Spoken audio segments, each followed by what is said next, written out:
Human rights is, geez, that's a good question. Human rights. Well, that's a tough one. Wow. I don't even know how to give that a definition. I would probably have to do a little bit of homework or something. Any right that I think just as a normal, human, any... The rights that humans have. Oh, that's a very large debate. Tú le puedes preguntar a 20 personas y te van a dar 20 diferentes opiniones. Non saprei, è una domanda complicatissima. Because we just take them for granted that they're there, but we don't even consider what they are.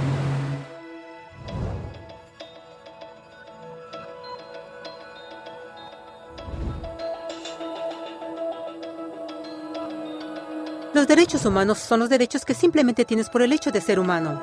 Es la forma en que instintivamente esperas que se te trate y el trato que mereces como persona, como el derecho a vivir en libertad, a expresar tus pensamientos y a ser tratado con igualdad.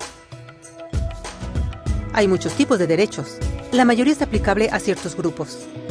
Pero los derechos humanos son los únicos que corresponden absolutamente a todos, en todas partes. Significan niños, personas mayores, gente pobre, basquetbolistas, recolectores de basura, cantantes de rap, maestros africanos, indios, albanos, cristianos, musulmanes, cabalistas, ateos, tu mamá, tu papá, el vecino y tú mismo.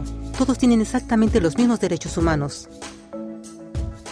En otras palabras, son universales.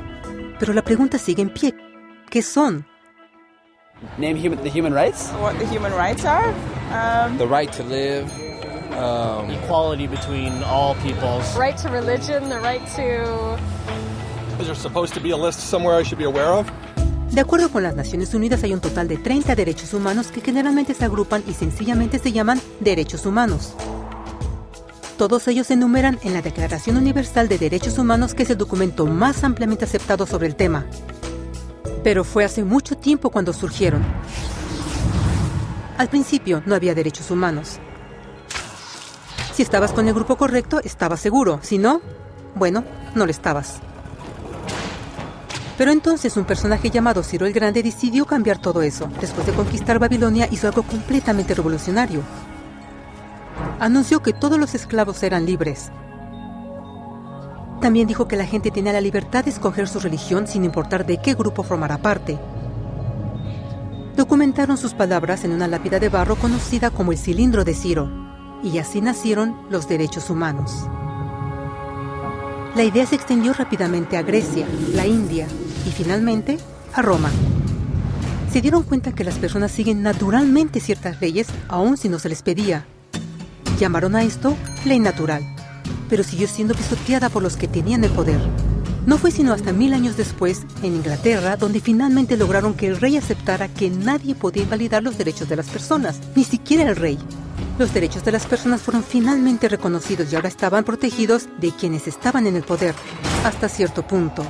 Aún se necesitó que un grupo de rebeldes británicos declararan su independencia antes de que el rey aceptara que todos los hombres fueron creados iguales. No es que le gustara la idea, pero no los pudo detener. Y así nacieron los Estados Unidos. Los franceses siguieron inmediatamente con su propia revolución por sus propios derechos. Su lista era más larga e insistieron en que esos derechos no solo se habían ideado, sino que eran naturales. El concepto romano de ley natural se había convertido en derechos naturales. Desafortunadamente, no todos estaban entusiasmados.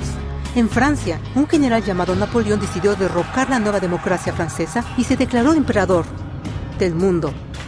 Por poco y lo logra. Pero los países de Europa unieron sus fuerzas y lo vencieron. Y los derechos humanos estuvieron otra vez en boga. Se redactaron acuerdos internacionales garantizando ampliamente muchos derechos en toda Europa.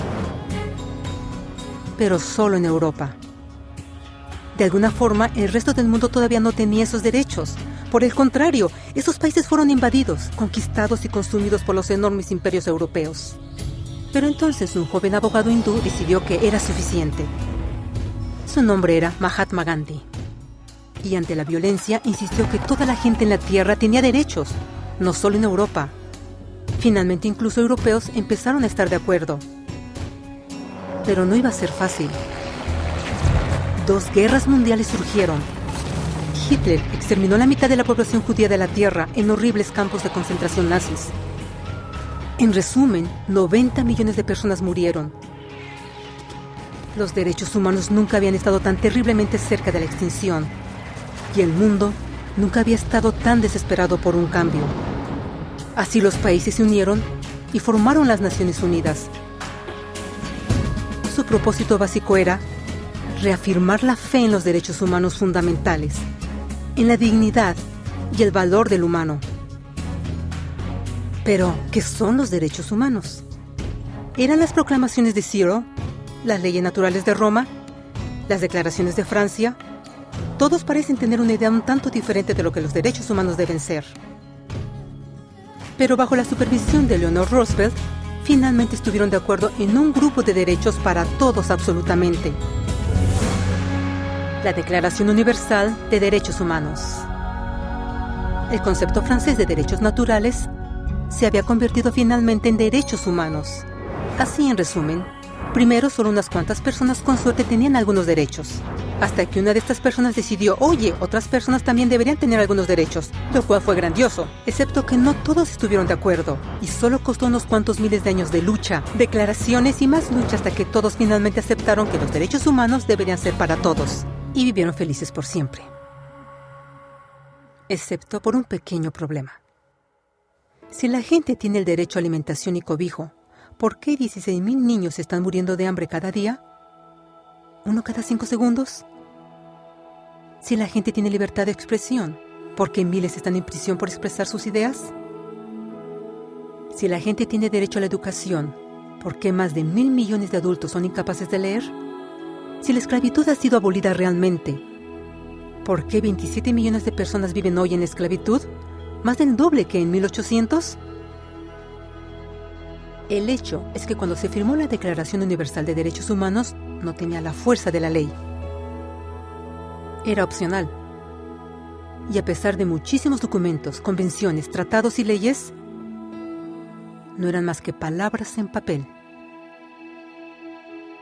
Así que la cuestión es, ¿quién hará que esas palabras sean una realidad?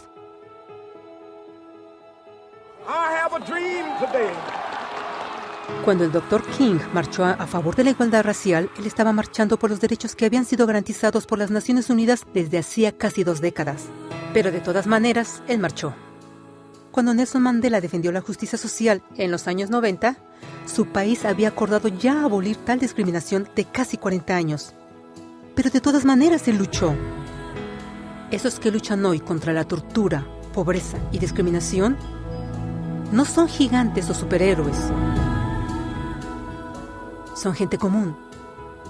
Niños, madres, padres, maestros, individuos de pensamiento libre que no están de acuerdo en estar en silencio, que reconocen que los derechos humanos no son una lección de historia, no son palabras en una hoja de papel, no son discursos, campañas comerciales o de relaciones públicas. Son las elecciones que hacemos cada día como seres humanos. Son la responsabilidad que todos nosotros compartimos, de respetarnos mutuamente, de ayudarnos unos a otros y de proteger a los necesitados. Como Eleanor Roosevelt dijo, después de todo, ¿dónde comienzan los derechos humanos universales? En pequeños lugares, cerca del hogar, tan cercanos y tan pequeños que no pueden ser vistos en ningún mapa del mundo. Sin embargo, son el mundo del individuo común, el vecindario donde vive, la escuela o universidad donde estudia, la empresa, la granja u oficina donde trabaja. Tales son los lugares donde cada hombre, mujer y niño busca igualdad de justicia, igualdad de oportunidades, igualdad de dignidad sin discriminación. A menos que estos derechos tengan un significado ahí, no tendrían significado en ninguna parte.